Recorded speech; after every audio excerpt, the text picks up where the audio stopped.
And you know, because it's important for us to know, right, that the word Jahiliya is the word which is often going to be cited by the Muslim historians and the subsequent Islamic tradition, right? This idea of the Jahiliya. And Jahiliya then becomes in the Islamic vocabulary, so the Jahiliya becomes anything that has to do with ignorance, with darkness, with idolatry, with injustice. Right? All of those factors that prophecy is supposed to transform and eradicate. Okay. So, for example, the writings of the famous 20th century Egyptian activist Sayyid Qutb.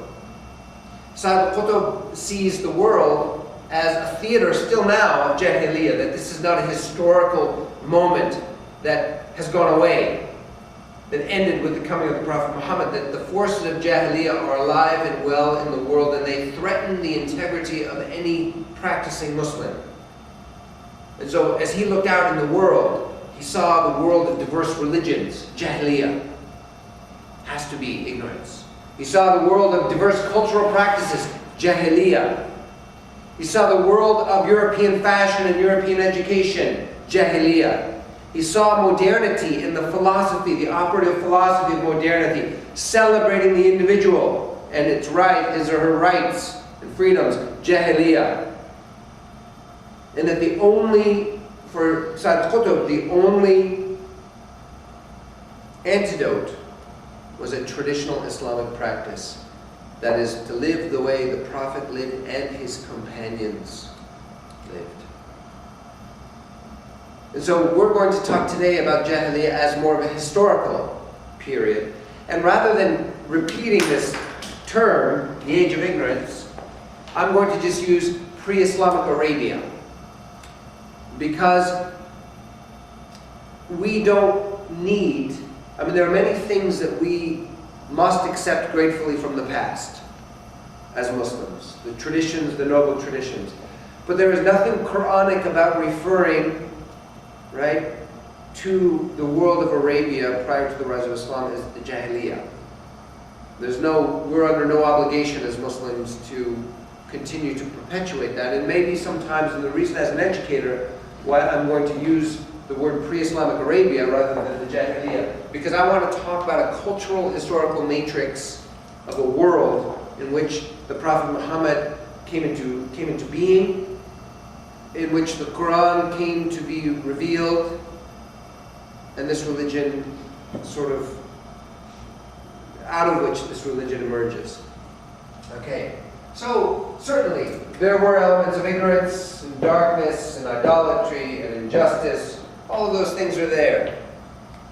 Okay, but the most important thing we need to know about the world, or some of the most important things we need to know about that world prior to the coming of Islam, or that world rather in which Islam emerged, right, is that this was an incredibly tribalistic world.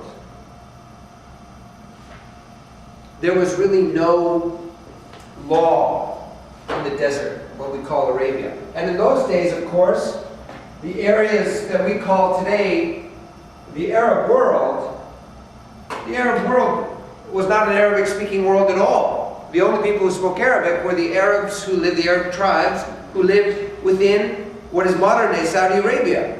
And maybe the desert as it bleeds into Jordan and the surrounding areas, in Bahrain and Qatar and those areas in Oman, maybe in Yemen. But that Arabian Peninsula is really the place where Arabic is spoken.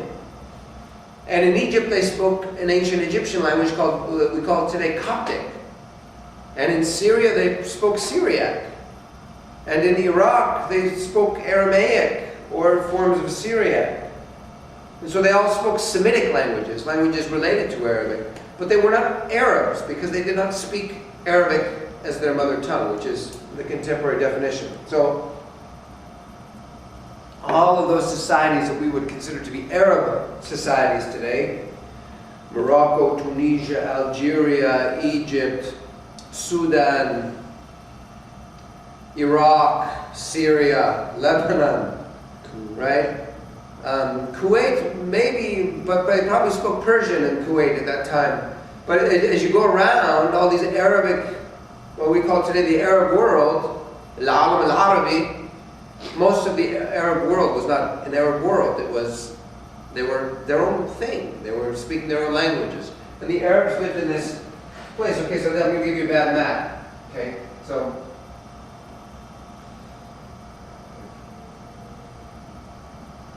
this is the Nile River, of course. And then we have Sinai Peninsula, right? And this is modern day, this is KSA, modern day Saudi Arabia. Okay, this is Sinai. Okay, Jebel Musa is right here, the Mount Sinai that anyone can go visit. Okay, this is Egypt, right? This is the Mediterranean Sea. Still as blue and as beautiful as it always was. Okay, this is, now we get this sort of modern day Israel, Gaza Strip right here, and all of its opulence and wonder, and so, oh right, then we have Jordan, sorry. It's interesting, you know, as you get down here, the Israeli Jordan, so this is the Jordan, Kingdom of Jordan, and this is Saudi Arabia here. This is all desert. But Israel and Saudi Arabia are ironically very close as you get down. This is just a footnote about the modern map as we have it today. You know, you have the very western resort town of Eilat here. And then you have the slightly less western, but still very much a western kind of resort town of Aqaba, right there in Jordan. So you can kind of throw a rock from the Israeli port town to the Jordanian port town, and then you've got Saudi Arabia on the other side of the border, which lacks a comparable resort city to rival Eilat and Aqaba. But so this is the theater in which we're, and then of course the you know, this is a very bad map, but this is modern day Iraq over here, right? And then you've got all the Gulf countries. Down here we've got Yemen. Okay, and then we've got, this is the Red Sea. Very bad map. Okay. But essentially in pre-Islamic Arabia, the only people who spoke Arabic were right in here. And at this time, there was a massive, centuries-old war going on between Byzantine Orthodox Christian Empire, which is really up here in Turkey, okay? And their capital was Constantinople, which became Istanbul, right? The capital, or not the capital of Turkey, but the biggest city in Turkey. And then we had the Persian Sasanian Empire over here, okay? We had these battle lines, which were constantly moving back and forth. So the Sasanian Empire would often come over here, but the Byzantines had control of modern-day Turkey for the most part, like Lebanon down the coast. They pretty much dominated the coast. They had Egypt under their sway, and so the Byzantine Empire was kind of here, and that was, they promoted a particular interpretation of Christianity, Trinitarian Christianity, called the Orthodox tradition.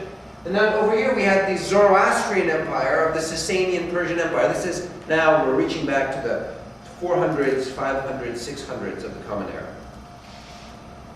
And even though both of these powers, that is the Persians and the Byzantines, tried to have their own alliances and control of the desert, this desert area is so unrelentingly hot and inhospitable. There was really no way either power could actually control it. And even if the geography wasn't bad enough, the people who lived there were absolutely indomitable. They were like uncontrollable, proud, fighting, wine-swilling tribesmen who would not be controlled. Now that said, the Sasanians had certain tribes in this kind of intermediate area that were friendly with them. And the Byzantines had a few Christian tribes, Arab tribes, who were friendly with them. So they had kind of representatives on the edge of the desert.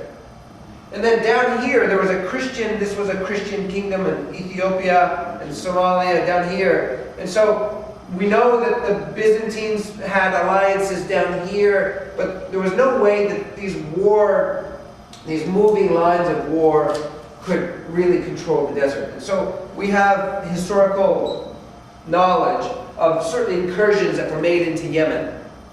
Christian forces going into Yemen. At one point there was even a Jewish king in Yemen who was promoting a widespread persecution against the Christian minorities in Yemen, and then there was an invasion from the Christian kingdom in Africa into Yemen to try to put an end to this pogrom or this persecution. That said, that's only said not to fuel contemporary ideas about Christians and Jews or anything like that, but that's just said to kind of give us a clear indication that the world in which Islam emerged was a world where Arabia was kind of isolated. Okay.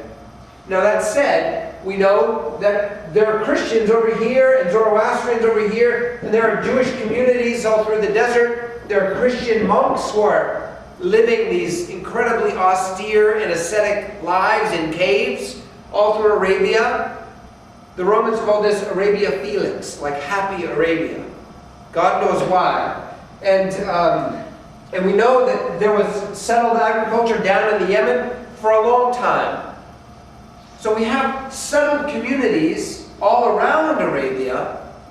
And so the tribesmen in the desert were not totally ignorant of the wider world, but they were independent of that wider world. And we know that there was a big problem, as there is today, ironically, of piracy in the Red Sea. Right? The ships were often captured, and we know that the east-west trade routes were disrupted because of the war. And we know anyone who's ever been to a Byzantine liturgy or service knows that you really can't have an Orthodox Christian liturgy without incense. And that incense came from Yemen. And we know that people over here were also very fond of silks, which came from China over here. And so one of the things that one of the ancestors of the Prophet Muhammad, his name was Hashim, realized, and we're going to talk about this more, is that this little ancient shrine town that was kind of situated on the trade route, the north-south trade route in Western Arabia, that this state of war in the wider world could actually be very good for business. Right?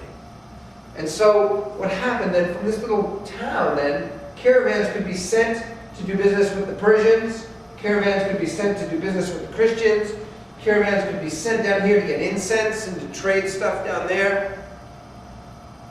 The problem, though, was the fact that this world was a tribalistic, lawless theater. And so just as sending ships in the Red Sea was dangerous, sending caravans through the desert was incredibly dangerous. And so now what we're going to do is we're going to kind of zoom in. We're going to zoom in on this little shrine town, okay? But the one thing that's important for us to know about the wider world is that the wider world is a world where we have long-standing, we have highly developed forms of Christianity in ecclesial structure and political structure. We have a world where Zoroastrianism, which I think also should be included as one of the monotheistic religions, even though it has strong dualistic elements that were very much inherited, let's say, by the Abrahamic traditions, especially by Christianity and Islam, and had to be worked through theologically. But this is a world, and we know that there were many settlements for, in agriculture down in Yemen for going back a long, long time. And Egypt, of course, we had the ancient Egyptians. Up here we had the ancient, Mesopotamian cultures. So this is not a world that is in any way primitive, the wider world. But within Arabia, this is a world where there were no major cities, because this is a world that was dominated by the climate, very harsh climate, and by the rough, tough, proud tribes people who knew how to live in that climate. Okay? Sorry, Brendan, you were going to say something? Yeah, just a question. Where you had Israel on that map, that's present day. Present day. Right? So back then. Yeah, that's why what I began with was a kind of a modern assignment of powers that are on the block today. Right. Just to give us a sense of the map. Yeah. But back then, that land was controlled by who? By the Byzantines. Byzantines. Right. Yeah. Right. And that land was traditionally known as Palestine, really, and so from Roman times on, from ancient Roman times, that was always what we call the province from, really from the time of Alexander the Great. This area has all been under foreign control, right? And so we don't really have indigenous principalities. What we have are indigenous nation states. I mean, this is very much something which occurs in the modern period and not in the pre-modern. What we have is empires. A couple things to notice about those empires, though. If you've got two major empires, Byzantium and Sasanian Persia,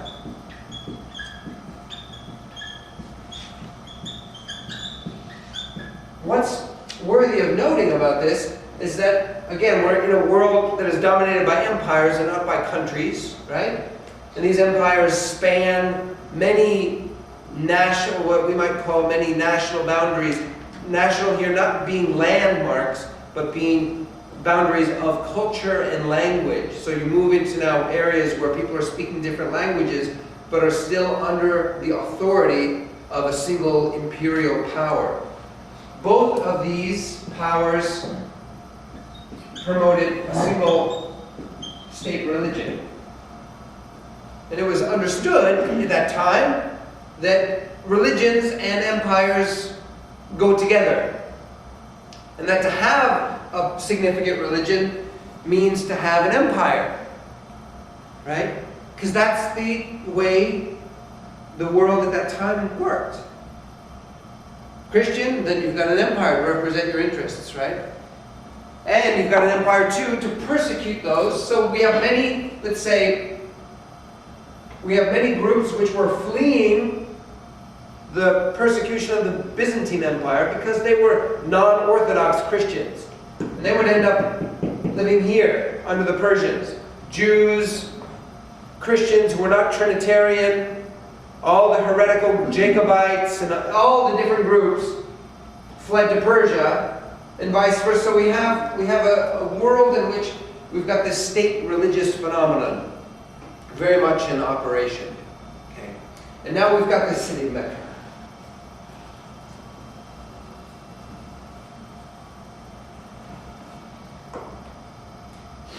So now we're zooming in on the city of Mecca. Now Mecca, as we know, from ancient times has two prominent features, right? What are those? Yes. The Kaaba. The Kaaba, this ancient shrine built over a little rock, a black stone, and a well, the well of Zamzam.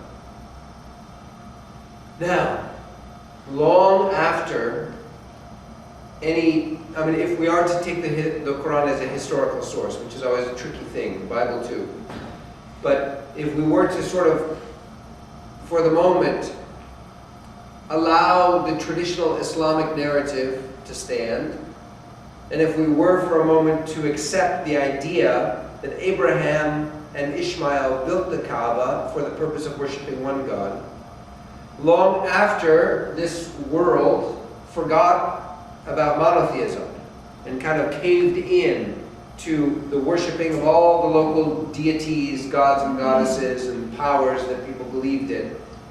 Okay?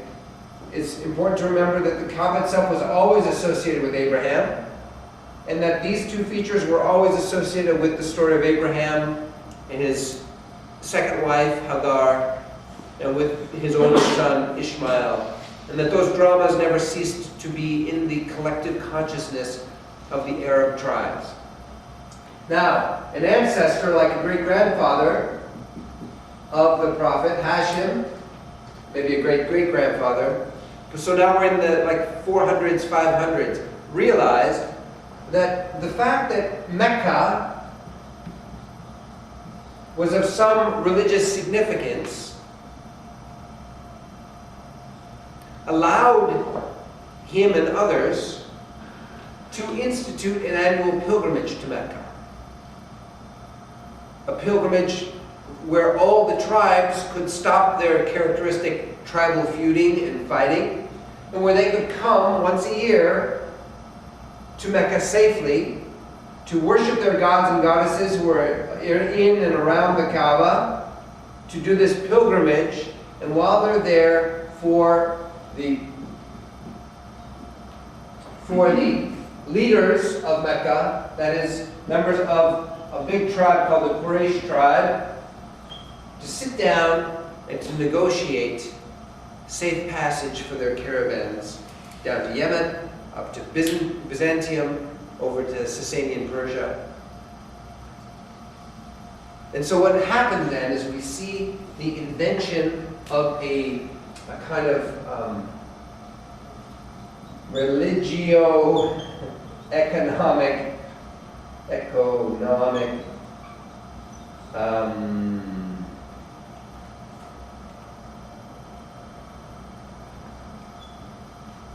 complex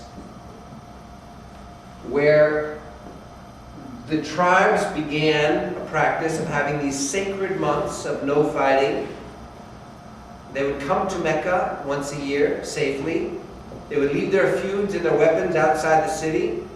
They would come in, they would do their ritualistic worship rites to their gods and goddesses, their favorite gods and goddesses. They would trade, and then they would go home.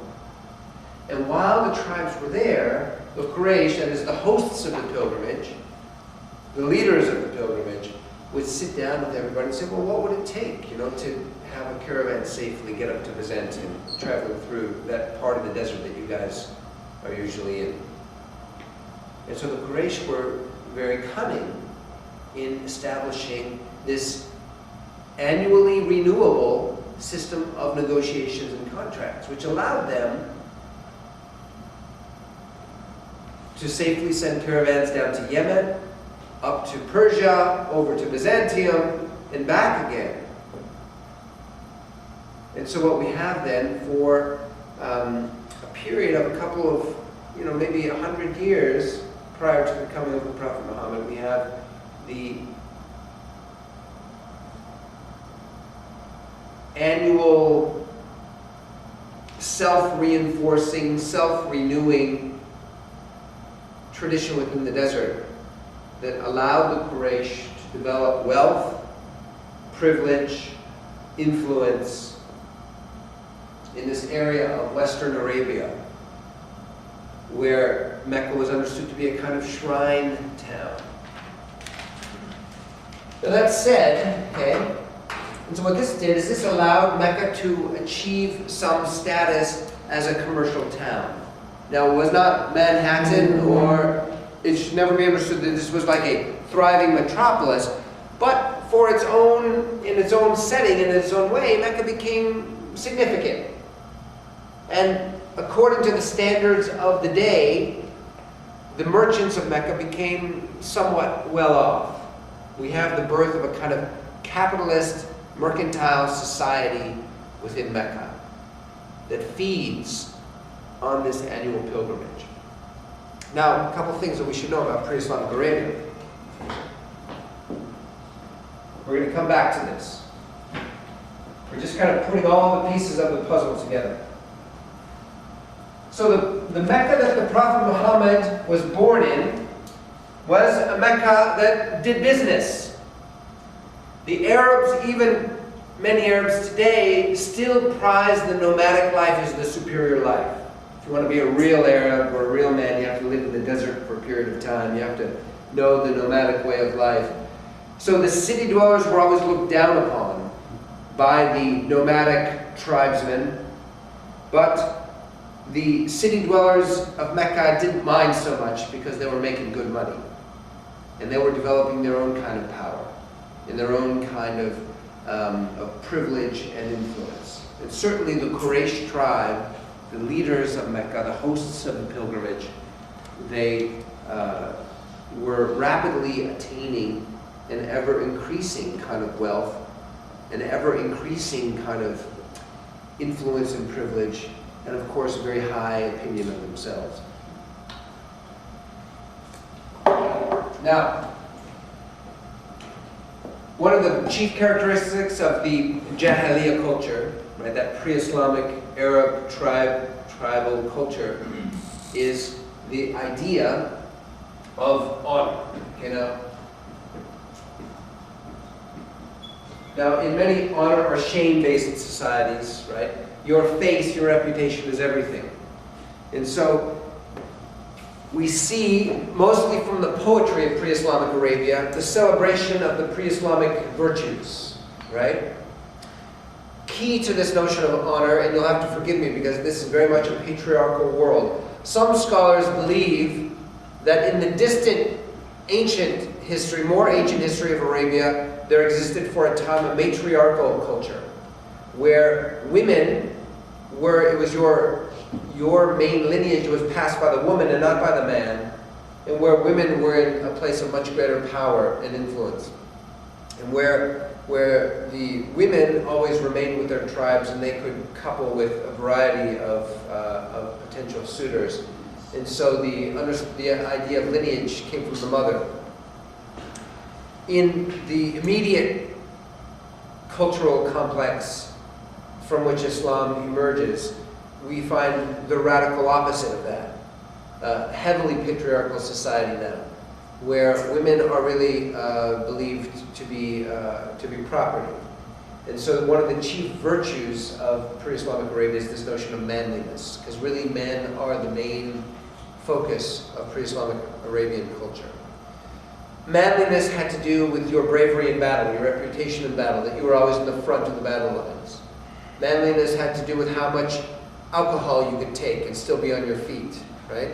So it's very similar to American frat house kind of culture, right? These men were, and women too, I mean, the culture itself was probably not a very hygienic culture. They drank a lot of wine, they fought a lot, they raided one another's caravans and one another's camps. We have poems that celebrate men who sneak into the tents of their enemy tribes, have their way with the women, and then sneak out again before dawn, right? So this was not a highly cultured society in the sense of our contemporary notions of culture. Most of the people were illiterate, and that is, they did not read or write. But surprisingly, they had a few cultural elements that they all held in common. One of them was a deep awe and love of the Arabic language. Saying that these people did not know how to read or write doesn't mean that their level of linguistic expertise was not high. Arabic at this point was a mainly oral language, and so even the poets and composers of great pieces in Arabic were often illiterate. That is, they did not know the craft of writing it, but they were very advanced in their linguistic knowledge. We're going to talk more about that in a minute. In addition, or in connection with this love and awe of language, the poets, or the Arabs of the desert, were great lovers of poetry. Now this really strikes the modern person as being odd, because we often associate a great love of poetry with a kind of Oxford education. You know, a comfy armchair and a roaring fire and a cup of Earl Grey tea at our elbow, reading, Yeats and Tennyson and other poets. We don't associate poetry with a kind of raw, primal, visceral, tribal world like the pre-Islamic Arab world, but they were absolutely captivated by poetry. And even though the contemporary Arabic-speaking world has come a long way from this pre-Islamic,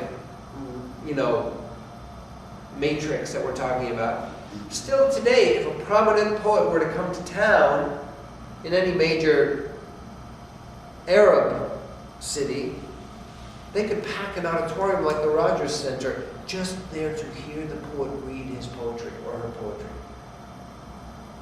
And this would never happen in Toronto, right? It would happen in Newfoundland. Oh, it might happen in Newfoundland. Okay, great. Newfoundland, no, I'm serious. Newfoundland has a profound poetic culture throughout the population. It comes from the old, Robbie Burns.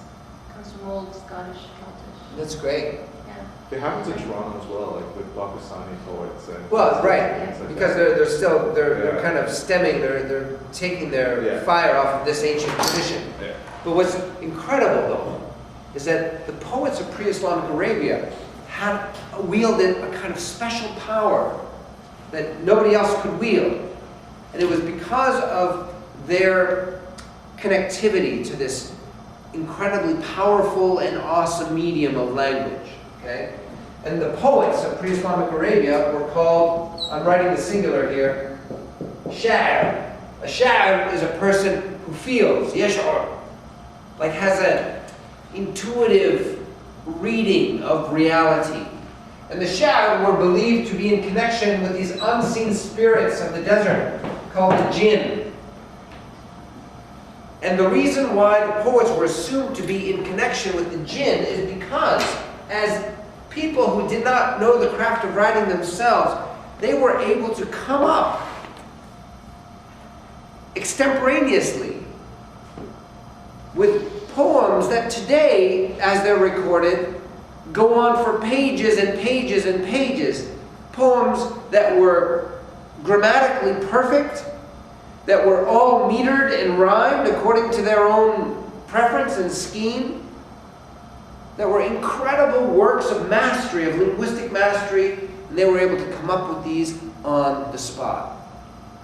They weren't like sitting with a pile of papers and saying, roses are red, and no, throwing it, and roses are green, no. And they weren't doing that. They would just sort of go into this place, and they would just whip this stuff out. And the poems would celebrate the virtues of your tribe, would talk about the battles, would celebrate the virtues of your camel in the way a 16-year-old might celebrate the virtues of his Mustang, right?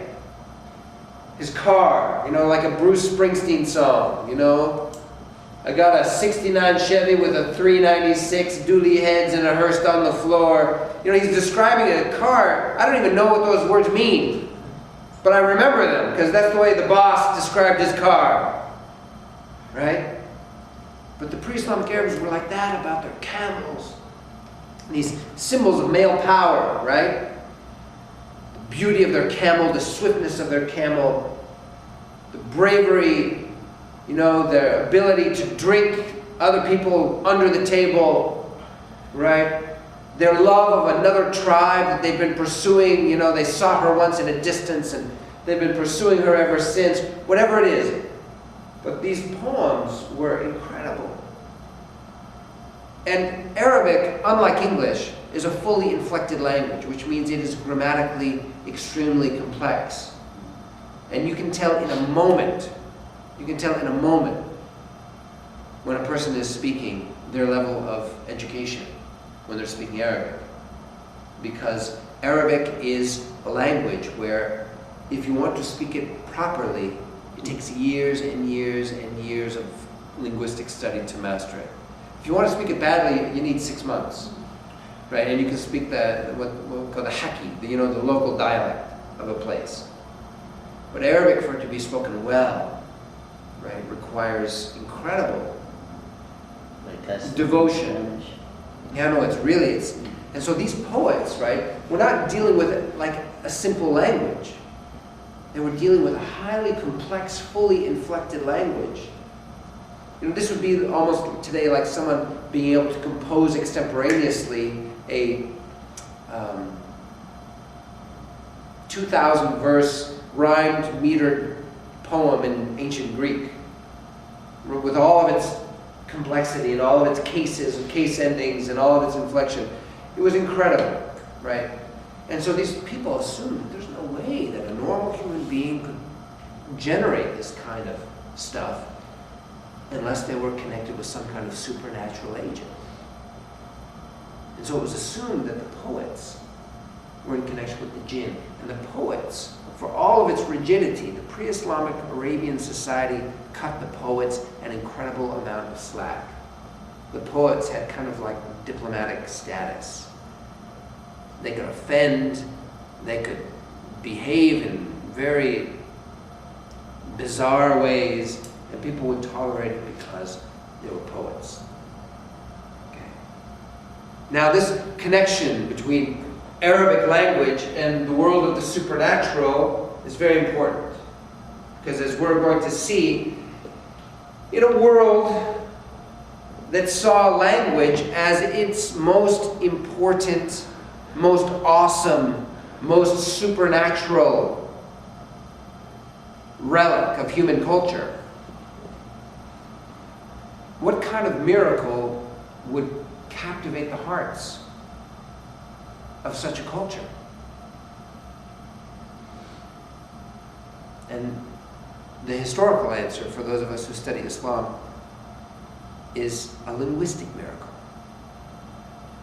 A book the likes of which nobody had ever heard before. Language recitations which were not exactly poetry, but yet exuded a sense of the supernatural, both in sound and in quality and in content and in composition and in grammatical perfection. The miracle of the Quran, what Muslims understand to be the miracle of the Quran, with all of its what we call its i'jaz, or inimitability, meaning that it cannot be imitated. The uniqueness of the Quran was one of the most powerful convincing factors as the Prophet began to teach this religion. But we're ahead of ourselves. So the pre-Islamic people believed in this idea of honor and manliness, right? Courage, hospitality, right? All of these, and many of these virtues were carried over into the Islamic period. And of course, tribalism. Whatever fights you might have with your family members, however much you might hate your cousin, if somebody messed with your cousin, they messed with you. And so our modern equivalent of the pre-Islamic tribal culture is the modern inner city gang, right? Where it doesn't matter whether, I might have a homeboy who's a total jerk, and I would agree with my enemies that he's a total jerk. And I'm sure he deserved the beating he got. But the fact that he was beaten then becomes a stain on my ego and my pride. And so the fact that this jerk of a cousin, that I personally, I'm glad he got beaten, but the fact that he got beaten, now becomes a war cry or a rallying factor to beat back the other side, as bad or worse. This is what we call, in fancy language, the lex talionis, or the law of retaliation, which is really the only law of the desert now. An eye for an eye, or worse, right? 2 eyes for an eye. And the Arab tribes practiced this and believed in it. And believing in the law of retaliation meant, right, that a state of total war was always avoided, because you knew that if you messed with somebody from somebody else's tribe, right, that there would be payback. Because there always will be payback. And it may not be you, it may be your cousin, or your son, or your daughter. The payback could come in any form. And we find this still practiced in certain societies like Yemen, where if you're living in Sana'a and you've got a cousin in a distant village who kills somebody from another tribe, and this might be, hundreds of miles away, but your safety in the city of Sana'a is now in danger because there's a tribe vendetta, there's a tribal feud, and that payback can come anytime, anywhere. Blood for blood. And so the pre-Islamic world was extremely tribalistic. The tribes didn't really believe in any kind of afterlife, even though they knew of, Christians and Jews were around, Zoroastrians were around, but the tribes themselves didn't believe in any kind of afterlife or reckoning. Their religion, if we can even call it religion, had to do with just praying to these local powers or deities, or gods and goddesses, for, victory, for prosperity, for fertility, for whatever it is, that people still pray for. All that same stuff. But it wasn't like they were seeking an eternal afterlife. They were seeking their advantage in this world. And as much as they looked down upon the city dwellers, they needed the city dwellers because they needed once a year or throughout the year to trade their goods, like woven carpets, skins, cheese, milk, for things that they couldn't get in the desert, like steel for swords, right? Like flour. You can only produce flour if you're farming, and the Arabs of the desert were above that. They didn't farm. They were the nomadic pastoral masters of their own, of their own world, of their own reality, of their own destiny. And they had no need to pay homage to an emperor in Byzantium or in the Persian capital or anyone. They were their own masters. And they believed very firmly in the superiority of their culture and in the superiority of their ways. Absolutely. So bartering was more pronounced than actual selling with the nomads?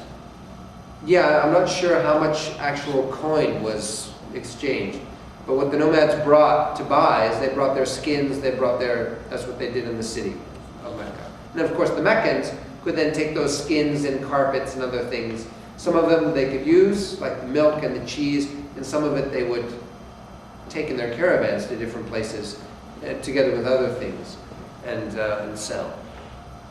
Brandon, you were going to say something. Yeah. So you were describing earlier, Timothy, that women at a time were valued and lineage was passed down to the women, but it seems like society, in a sense, went to hell when things turned around and we got this tribalism now. Well, I think the other world was also tribalistic, right? It wasn't that they weren't tribalistic when the women were on top. I say that, of course, figuratively. But the society was still very tribalistic and probably had many aspects that you might consider to be undesirable, right? So we mustn't play, we mustn't be historically naive, right, about this golden age when women were fathering all the children, right? And so we mustn't think that way. But there are some studies that indicate that the very ancient history in Arabia may have witnessed a period of time where it was matriarchally based, women-based, rather than patriarchally based. But that said, the world out of which Islam emerged was a very patriarchal world, where women really were not countenanced as people of significance in any way, shape, or form. Okay. And so, this is the world now. And it's a complex world where the Prophet Muhammad is born in around 570. Okay. Now, by Arabian standards, he was born an orphan because his father died. Omar, I think the gentleman is looking for you. I'm sorry. You know, maybe what we'll do is let's take a 5-minute break, and then we'll begin with the Dawn of Islam after the break, inshallah.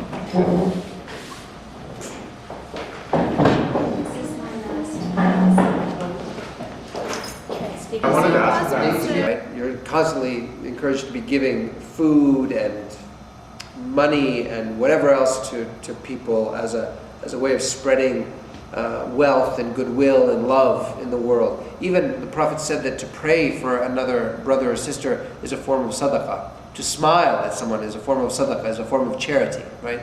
But also feeding food and money is also these are also forms of sadaqah. This is a kind of spontaneous, voluntary giving, right?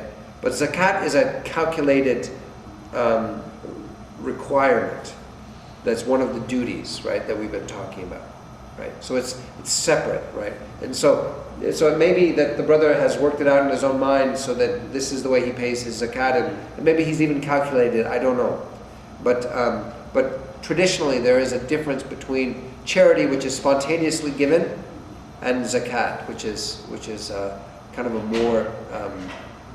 more systematically planned for and calculated sum. So if you donate throughout the year to your charities, and then at the end of the year, you can't say, well, I gave that as much as I can. You have to actually sit down and make the intention that you're paying. Right, and a lot of this comes down to intention. But if that's the way you would like to do your zakat, and then you add it up and to see if it's 2.5% of your if that's your intention all along, then I think that would be understandable. And if you kept scrupulous track of that, and that was your intention all along, was to pay your zakat little by little through the year to various zakat-worthy charities and recipients, then that could probably be done. But again, it would have to be intentional. Right? Sorry, Jennifer, you were going to say something. Just within Christianity, it's tithing and it's 10% of income. But just while we're talking about law, there is a provision in Canada's income tax code which pacifist Christians take advantage of, and I suppose anybody could. If you don't want a portion of your taxable income, the taxes that you pay to the government, to go towards armaments, you can ask that it be redirected.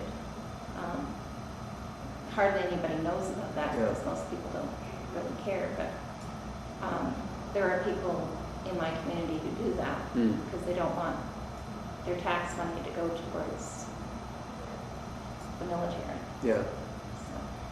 Interesting.